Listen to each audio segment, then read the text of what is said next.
Mindset with Nate Schooler and Kim Adele. Hi. Hello. Hello. So it's Friday again, and I have the pleasure to be joined by the lovely Kim Adele, and we are also joined by the lovely Andrea Zsapka. Is that right? Yeah. Yes. I'm trying to get the names right. And you're a Hungarian dancing economist, a creative leader, and a global change maker. And we're really excited to talk to you about the Global Empowerment Summit that you launched last year. And this is the second year that that's running. So yeah, lovely that you took the time to join us today. Thank you. I'm happy to have Kim among the speakers, and this is the first year that we work together, and I'm really happy to see amazing ladies and gentlemen on board for this big project. No, I'm so thrilled to be part of it, and you're right, there's some truly amazing speakers. It's an honor to be amongst them, and what a great event. So can you tell us a little bit about what made you start it last year and what's your vision for it? So I started with women empowerment after I moved to Asia from Hungary, basically 5 years ago.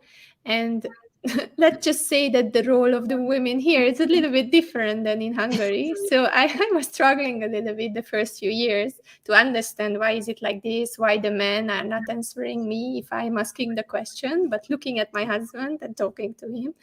So as a European, this was really hard to get used to. But then after a while, it was kind of like, let's do something about it. So I started to arrange workshops. I did my press release. And then everything went right. I got 100 women joining me, and we had amazing time together.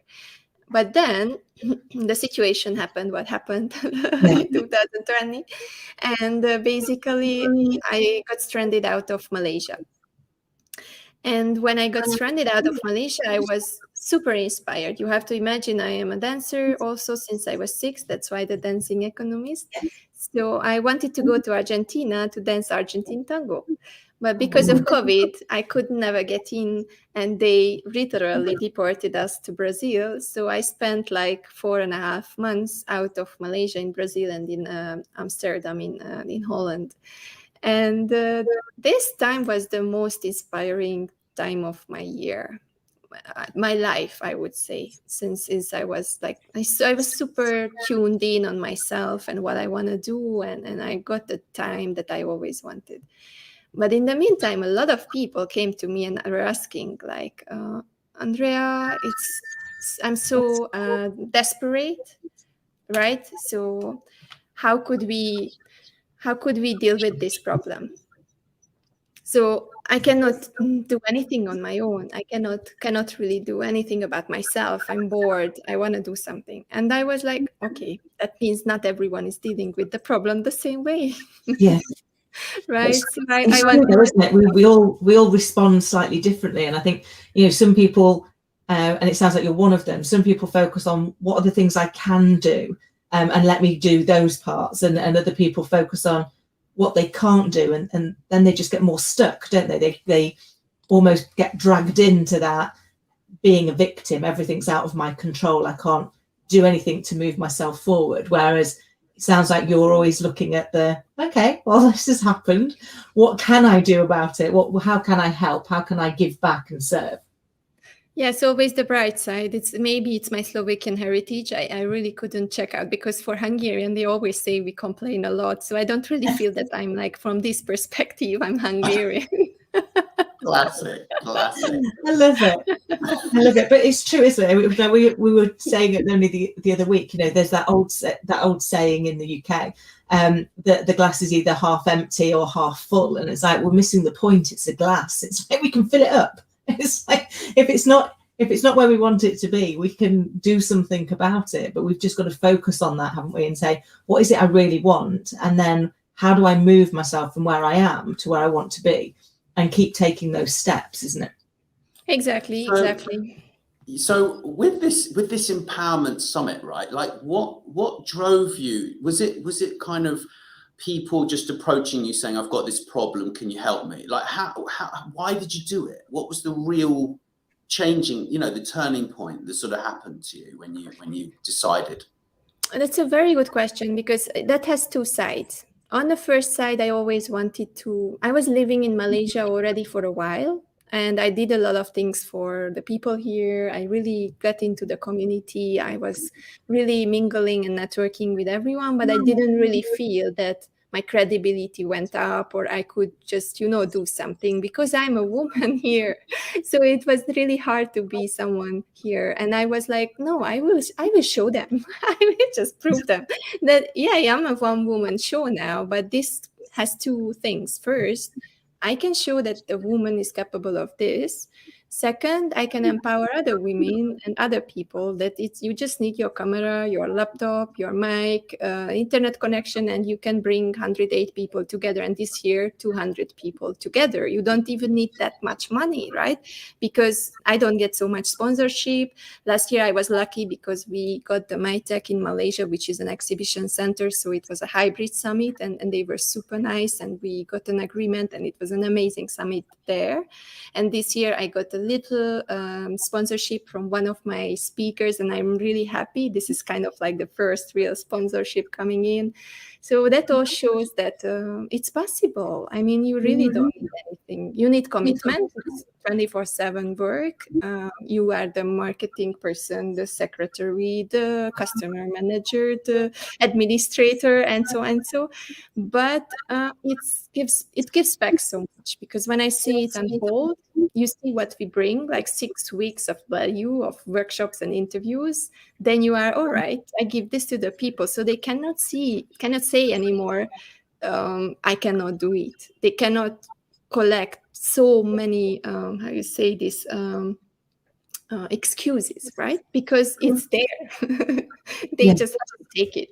I love it, because even before you start, you're already showing what can be done, the art of the possible. If you just say, well, actually, what I'm going to do, I'm going to go out and connect with people and say, do you want to be part of this? Are you willing to give back? And that's one of the reasons I got involved. I love the opportunity to be able to give something back, to share something with people, and hopefully help them get out of their own way and move on and achieve something that they really want to do. And I think you're doing an amazing job of connecting people like that and saying, like you say, 6 weeks worth of free resource, really value add, that is about serving people and empowering them to be able to go, well, if these guys can all do it, then why can't I? What's stopping me? And actually, if there is something stopping them, the speakers are all there sharing advice, sharing tips, sharing training that is going to help you get unstuck. So it's a massive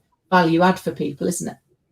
It is. And you don't see yet the big picture, but I'm trying to give it to the people that it's just the beginning. I really see that there is a need for a big hub, where digital ecosystem that I would like to build, where all the people are doing so many good things in the world, right? But everyone is working in bubbles, islands, and islands cannot really make a change. So what I want is be the airport. Yeah. And once I'm the airport, I'm providing the platform, then the people can collaborate. I mean, after this summit, you will know 199 other international experts. That's why I'm doing the speakers meetup, for example, because I want you to take it away. I want you to build friendships, business relationships, anything that can bring you. And later, when my hub is up, then we can work together to elevate underrepresented groups, to sponsor mentorship from the incoming money that, for example, you get from, I will sell your module. And then after I sell your module, one part of the money can sponsor an underrepresented person to get out of the digital divide, the economical divide, the generational divide. So it's kind of like a complex idea. But when I first found it out, it wasn't as complex. But when I now see it, it's like, I just cannot tell it. I could talk about it for days and days. It wouldn't be over. Super. But I think, it's amazing if you think that there are 48% of the world doesn't have internet, right? And you think that, out of those 48%, obviously you've got, very old people that can't use the internet, right? And struggle with all of this. And if you can help people to learn more about it, it's got to be good, isn't it? To encourage people to give back is just it's so important, really, massively. Yeah, you can put together the literacy issues, the digital literacy issues, and just the fact that some people don't have internet, or that I'm talking to people from Africa. Some of the ambassadors are from there. Some of the speakers are young people from Africa. And I cannot talk to them on Zoom. I have to WhatsApp with them because they just don't have the same. What we take everything for granted. And then I say to the world that, all right, you are too busy with fighting for the power, but you don't see that the people, they need real help. And you cannot close the digital or the economical divide if you are not reaching those people. Yeah. Because I can do this, like go online and reach you and the level of people that I always meet. But I will never reach the urban people in Africa somewhere who don't have internet. So I want to work with NGOs and communities in the future who are just like, here is a room, here is a TV screen, here is a microphone, and then be part of it. They put the 20 people inside the room and they can be part of the summits, or they can part of or programs. And that's where I go. And that's what people have to see, that it's not enough. It's the same like in coaching, because you are from coaching, Kim, like coaching, coaches. And it doesn't make any sense, because then the world would be somewhere else if everyone would have been coached and mentored. But it's not, because it's only a little part of the world who can do this, and the other part is just out of it. So that's my passion to change this situation. It's so true. And it's one of the reasons why we launched the Elite Coaches Club, which was actually, how do we create a community where coaches can get together and have a collective voice, so that we can actually get out there and share more and help more people? Because we've got a similar vision, which is why we connect so well, isn't it? Which is for everybody that we can bring in, that we can start then a foundation where we actually provide it for free for people that can't afford it, so that they too get the benefits. Because we know, and the industry is showing us this, that when you have a coach, and when you have a good coach that is properly trained, that's got the right support, that knows what they're doing and has that support network, then the possibilities are endless. We see people unlock their potential and really achieve amazing things. And, I started doing mentoring for a couple of charities, including one that's called Mary's Meals, that provide school dinners for children in underprivileged parts of the world, to enable them to go to school, because a lot of children can't go to school because they can't eat. And I kind of did that and was like, but there's only so much I can do. There's only one of me. And if I just keep doing it, that one-on-one piece, then my impact is going to be significantly reduced. Whereas if I can collaborate with people and co-create, then we can put a bigger ripple out into the world, can't we? We can affect a bigger change. And I think that's kind of why I got involved in working with you for the Global Empowerment Summit, and why I got involved working with Nat on the Elite Coaches Club, which is, how do we combine our skills? How do we co-create and collaborate and say, together we can have a stronger voice, we can have a greater reach, and we can empower more people to achieve what they want to achieve, and even dream of achieving something that they're not dreaming of today. Yeah. I always say an example, sorry, Nat, just before you say, because it was such a good point from Kim, that I'm a dancer since I was 6, and next to my economics background and all these things that I did in my professional world, dancing is something that I'm using in my methodology to explain people some things. And I can say that in dancing, when you are a teacher, you have two choices. First, you are just delaying the information, and you are giving the information drop by drop to the people so that they pay more for longer time, and the result is coming just later in the future, so you are all secured. Your pocket is full and you are very very well. Or there is the other thing, when you are a passionate teacher and you want your student to grow, what do? You will teach what you know, and if it's not working, you will tell your student, hey, there is a guy, talk to him, he's teaching like this perspective maybe helps you better. And they go there, they learn there, it's clicking, and they come back to you, and what you teach is clicking better. So long gone the days where you are in competition. because that's not working anymore. The goal is not to slow drop the people and just, feed them with some drop knowledge. It's I don't know. I cannot imagine. I cannot explain this magic when you see the person develop, right? So that's the goal of coaching, right?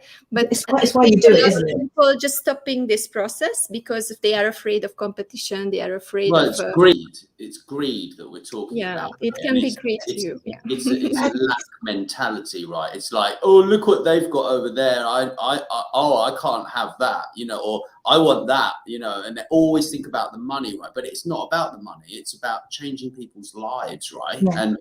But the problem with coaching is that people don't think it's for everyone. They think, oh, look, he's got a coach or she's got a coach. What do you need a coach for? And they don't understand that actually a coach is or multiple coaches are absolutely vital in everything you're doing, sport, business, life, everything, right? It's shocking, really. I think it's just having somebody who's going to be there to really listen to you, whose sole purpose is to listen not just to what's being said, but what's not being said, because that's usually where the answers lie. And so right, Andrew, we have, unfortunately, a lot of people who, get fearful of the competition. And I'm like you, I just want to help the people that come to me. And if the best way of helping them is to introduce them to another coach, that's what I'm going to do, because I want them to be the best that they can be. And I remember somebody saying to me once, Kim, you've got far too many coaches in your network. And I was like, no, because I want to be helpful. And I won't be the right coach for every person. So if they come to me and I'm not the right fit, I want to be able to introduce them to somebody who'll be a better fit. And, I think that I remember reading a quote once, I really liked it, which was amateurs compete, professionals co-create.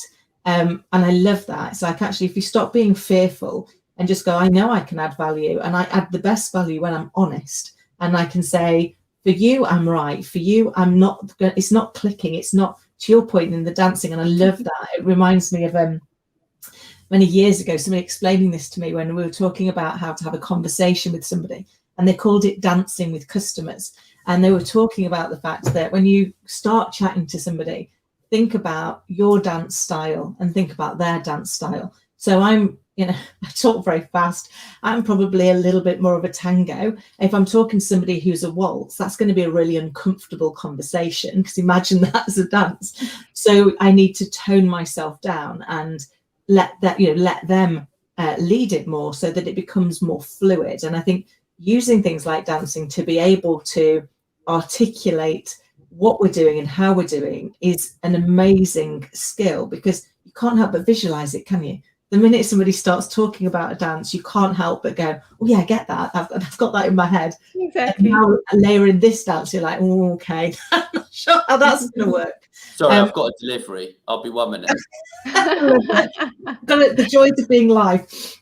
But I think they're the parts that are really important, aren't they? Is finding that way to connect with the person in a way that they understand and that they can almost pick up with and learn from, isn't it? Yes, and my tagline in my coaching is dare to dance your way. Of course, obviously from my dancing background, and I'm trying to figure it out, how to explain it to people that there's no fixed thing today in the world. There's nothing that is set in stone. Everything can be renewed. Everything can be rethink. It needs rethought, because the word was fixed for such a long time that we need to recreate the narratives. That's why, for example, last year at the summit with the 108 experts, we decided we don't need the women in front of empowerment, because it's just a label. And if you label, then you are closing out the other side, for example, men's, and that makes it impossible to change the situation, because you don't have everyone in the conversation. So I'm fighting for label-less empowerment, because that's what it is. That's what it should be. You don't create a label which will create expectation, and then the expectation creates judgment, and then this is a circle that never ends. So this is something that people can consider. And dancing for me also was a tool to explain the people a lot of things about life, about personal development, about relationships, about connections, about I use it everywhere. I develop the methodology that helps the people to use the physical exercise and to understand what they learn during coaching. And it works quite well.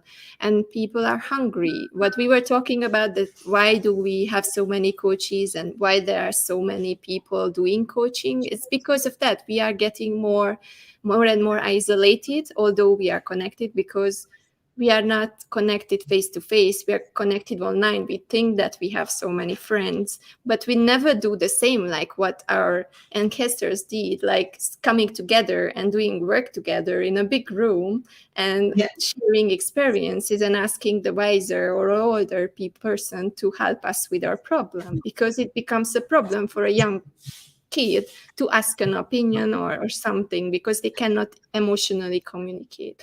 So this is why we focus this year on the young and the wise and people together, because that's after changing the narrative last year. Everything is strategic with me. So last year was changing the narrative that we don't need the labels, and this year is fixing the base that we need everyone. We need the young and the wise to be on the same alignment, that they have to understand each other's perspective and not judge, because maybe they just are from different generations. And we live in a world of polarity, don't we? For every up there's a down, for every left there's a right. So actually learning to understand the other person's perspective, to see things from where they're standing, allows us to have a more 360 view of what's actually going on. And my nan used to say that every day is a school day, and I believe she's right. We can learn something new every day, and we can learn something new from every person, whether they're older than us or younger than us, as long as we're open-minded.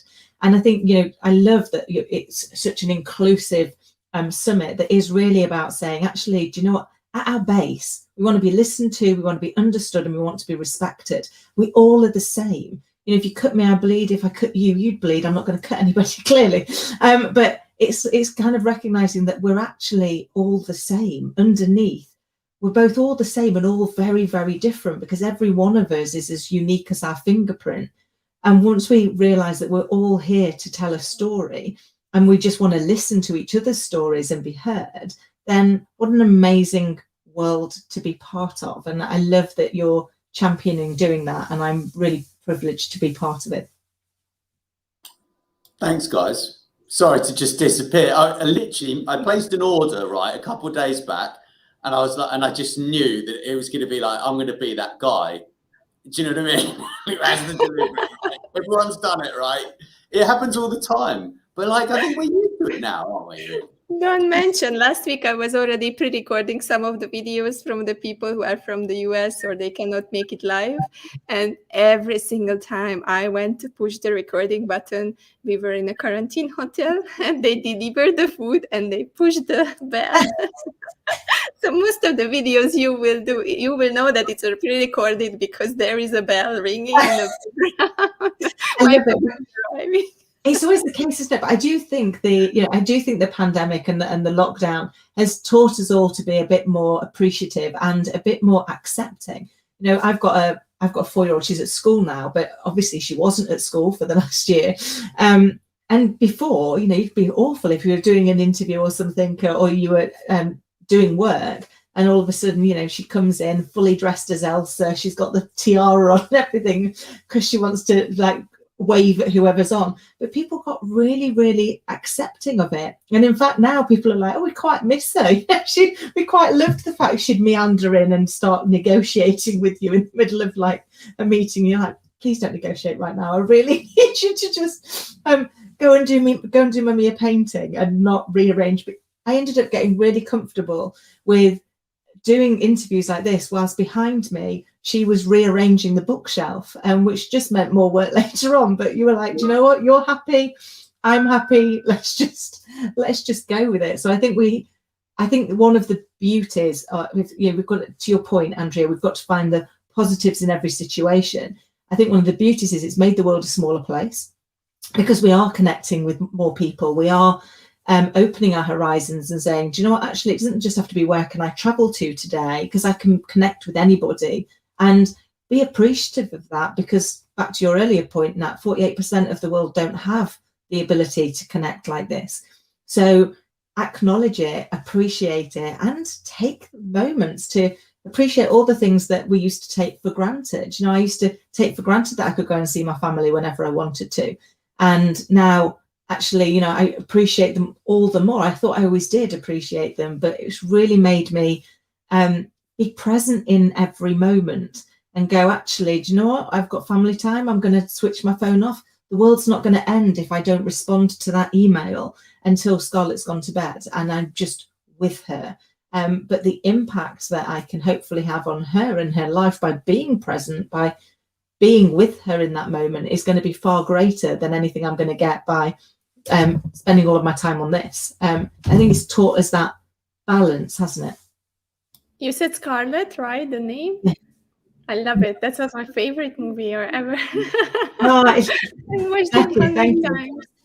Yeah, it's funny. I think we picked my ex-husband, I think we picked the name for different reasons. So I picked it because of Scarlett O'Hara, and he picked it because he really likes Scarlett Johansson. Different reasons, but actually, it's all right. He's your ex-husband now, so it's all right. It's still a beautiful name, and it fits her. She's got bucket loads of character. I always say that if I've done my job properly, I will have raised her to be classy, sassy, and a little badassy. And at the minute, she's pretty nailing it.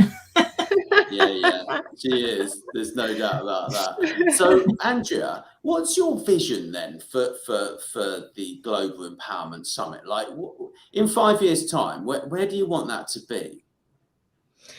In 5 years' time, I want to have a running platform. That's my biggest goal. So I'm now currently talking to people who are developing applications. So I want to have one application that covers every area, where I am talking about startup development to NGO connection donation that is going right to the source and cannot be abused. A lot of things that I don't see on the market yet.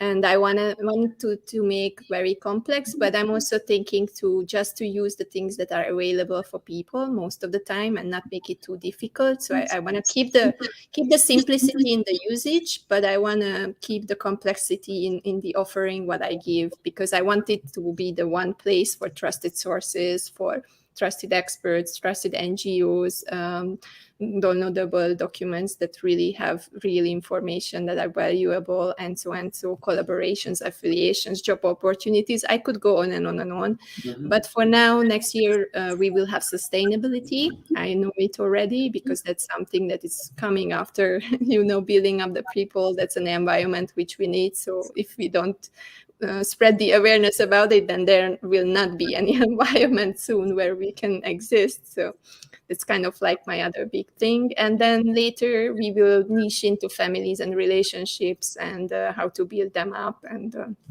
that's coming in 2 years after the sustainability. And then let's see. I have 5 years in advance, planned up, and next to it, I just have to build this as a working platform. So that's the vision. Yeah. And all the experts who are here, I will be totally honest with you, and I was already honest with the experts. I don't want to work with experts who are not proactive and who are not believing in the same cause and who are not putting something down, because it's okay. I'm happy to feature them. I'm super happy to market everyone. That is my giving back, because they are giving me their time and I appreciate it. But on the long term, I want to walk the talk, and I want everyone on this platform to walk the talk. That means that there will be a little bit of character assessment, and through working together, it's kind of like me mocking up the system and checking who is the one that I want to really invite in the future platform.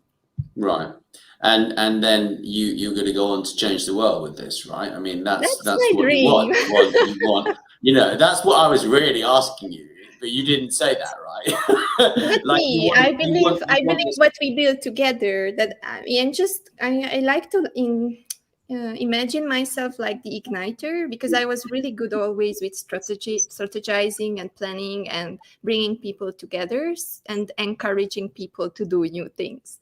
So that's who I am. I was always good with it, to just change someone's mood, like from 1 minute to the other. But I need everyone. Without all the speakers, without the audience, it wouldn't work. So I'm really thinking that the future is the future of impact hubs. It's already a trend, and I see many, many impact hubs building up on the world. Right. So that's coming. But without the people, I always say this is our summit. So when someone is not coming back to me after, I don't know, it's the last minute today, like I'm scheduling everything and I still have to do some calls because someone didn't come back to me. It's okay. I understand that everyone is busy. Don't misunderstand me. But it's also something that people have to think about, that life is also the same. You cannot delay the problems until they are kicking on the door. You need to deal with those problems proactively to really change things in life, because otherwise you will not be able to change the world if you are like, yeah, in 5 years maybe we will do something about that environmental thing, and but maybe it will change. that's not a plan though, is it? Right? Like, that's like, I really want to do something good, but I don't know what I'm doing. And that's where you need to find someone that can help you to create a plan, because I think it's very difficult if you're not minded in that way. Like, if you're not financially minded, if you're not business savvy, right, to come up with a plan and actually do some goal setting around where you want to be, about where you want to get to, is really, really hard. Yeah, that's why I work with Kim, because she's an expert, right, in doing that, as I'm sure you are as well, right? But like, without that person who can help you to see, okay, so if you work towards this and you think about it every day, and you put the time in, you build the relationships and you have the conversations and you do the work, right, in 5 years' time, your life's going to be absolutely, totally transformed, and what you will achieve will be huge, right? But without having those skills, you're almost running around blind, aren't you? And it's very tough to actually bring it together, really, as far as that, from my own personal experience, but you don't know until someone comes along and explains to you that actually you need to find those skills, right? You either learn them yourself or you find someone who has them, right? Or hire someone. Yeah.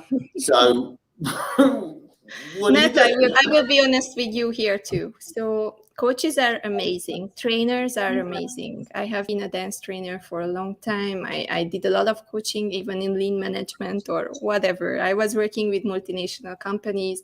I saw both sides, and this is thanks to my mom, who was just calling on Facebook. But actually, I have to be honest with the people. It's all about you. It's about the person. Because I can tell you this for years, that you have to do something, even if I'm your coach, even if I'm your helper, your mentor, your trainer, your fitness trainer.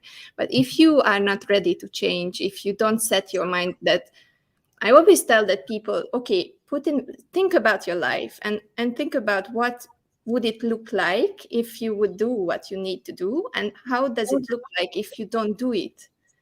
And then just do some kind of like a decision, what is better for you. If you are okay with this, hanging around doing convenient things, it's okay, because it's a personal decision. And now today in the world, to be honest, everyone is pushed to do more, and maybe not everyone wants to do more, right? And it's just confusing the person. So come with the person in mind and tailor make everything for yourself. That means that I'm Andrea. I am a person who is hyperactive and I want to change the world, and I will do it because I am a dancer. So I am disciplined and I work every single day to make it happen. Even if I don't sleep, I will make it happen, and I will make sure that the summit will go on, even if I have to, I don't know, move office or, get another computer. I will do it because it's me. But every single person is different, and the encouragement and the motivation itself is coming from the person. And even if you are a super good coach, right, you cannot do it if they don't do the exercises, if they don't eat right, if they don't do the journaling or whatever, nothing will happen. No, you're so right, because it's got to be, the person's got to want to make that change. And it's time to wake up. Come on, it's time Absolutely. To wake up for everyone, because this world will not change if the people are not waking up from sleepwalking, from being manipulated, from a lot of things. It's not their fault. It's the Yeah, but they don't society know, that is right? made us so convenient. They don't know though. They're I lost. think if people are looking to make a change, and you're so right, it has to be the right change for them. It's got to be their goal. It doesn't matter if it's not somebody else's goal. I mean, sometimes my goal is to parent and adult for 12 hours. It might not feel like a goal to anybody else. It's a goal to me, and I'm proud of it when I achieve it. I think you've got to own what it is that you're trying to do. And one of the things I often ask people is, not just why is it you want it, but what's it costing you to not have it? What's it costing you to stay the same? Because sometimes you've got to look at that part to give you the motivation to do the uncomfortable piece, because change is uncomfortable, isn't it? We've got to do something different, and that feels uncomfortable, even if it's just as simple as crossing our arms a different way. It feels a bit uncomfortable, but very soon it becomes a way of life. So I think you're so right in getting people to think about themselves and what they want, and not worry if anybody else does it. I did a speech for an underprivileged area of teenagers a while back, and I asked them, what is it you want to be when you grow up? What's your dream? And they started off looking at their friends before they wrote it down. And I said, can I just share with you just a piece of advice? Don't worry about what the people either side of you are writing or what they're thinking, because the harsh reality is, in 10 years' time, it's unlikely that they'll be a major part of your life, but you will be a major part of your life for the rest of it. So think about what makes you happy. It shouldn't matter what anybody else thinks. It shouldn't matter if anybody else thinks it's a daft game, or if it's not a good enough goal, or you shouldn't be wanting to do that. It's your life, so own it. And I think it's so important, isn't it, that people learn that it's okay to want something different to the people around them, as long as they want it and they're going to go for it. Yeah, that's definitely true. I would just mention two things that came to my mind while you were speaking. One of them is social conditioning, because I believe that's very strong today. So even in every culture today, it's you do what is expected from you because you have been conditioned to do so. So this is something that is hard to break. And when I'm coaching people, when I'm doing a one-on-one session, I always start with what you want. I mean, what do you really want? You have to really peel this onion down, because maybe it's not exactly what you believe it's yours. It's not yours. Like, I'm an economist on bank management and stock exchange, right? And I got married when a few years ago, and I got divorced. And my marriage, when I think about it and think back, it was because of my conditioning. Because you are already 30 years old, you have to have kids, you have to have a family, you have to have a good job, so you have to go for economist and bank management and stock exchange. And all I wanted to do was dancing and doing a dance school, working in a school, or being a dancer who is professionally just doing this. But I didn't do that. I didn't pursue it. I did it next to it. I don't say that there is nothing good coming out of it, because this gives me the diverse perspective of being economically also on the top. And I know that how the economies are working and how the finance is working and all this. And next to it, I'm a dancer. So maybe I would have been too narrow-minded. But on the other hand, I feel the power of social conditioning, and I want the people to know that you can just decide for yourself. It's okay. Because the judgment is the worst thing that is existing in the world, because maybe it's good for me, but maybe it's not good for others. Maybe it's good for others, but not good for me. So you really have to think about it, what you really want. That's why the tagline, Dare to Dance Your Way, because it's at the end, it's us, it's our lives. And of course you are humble, you want to help others, you are not hurting others. That has to be there, because that's just humanity, and that's just how we are. But you can do amazing things. Like during this summit, I talked to many experts, and they were like, so my Excel sheet, right?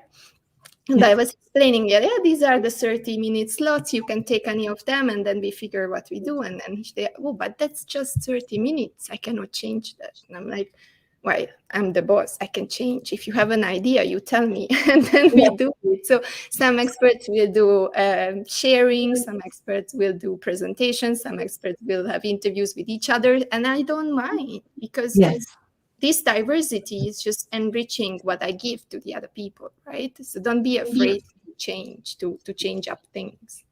Oh, I love that.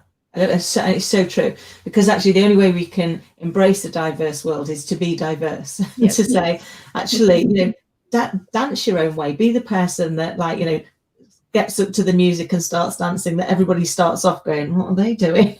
But then wants to join in because you're having such fun. We've seen those videos, haven't we, on YouTube, where there's one person dancing on their own and all of a sudden actually everybody's up and dancing, and the minority are the 2 or 3 that are still sat in their po-faced, not wanting to join in. And I think that is it, isn't it? How do we help people to just dance their own way, to kind of go and live the life they want to live? I love it. We could honestly chat to you all day, but I'm very conscious that I know it starts really soon, and you're back to back, aren't you, doing talking to the other speakers and getting everything ready.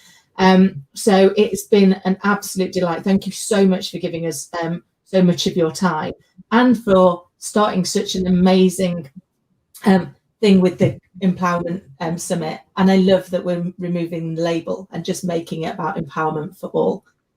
So thank you so much, and I'm looking forward to seeing the speakers. Thank you for inviting me. Thank you very much for supporting. That's always, I always appreciate any help. Our pleasure. Our pleasure. Thank you. Thanks for listening to Master Mindset. Please don't forget to follow wherever you listen.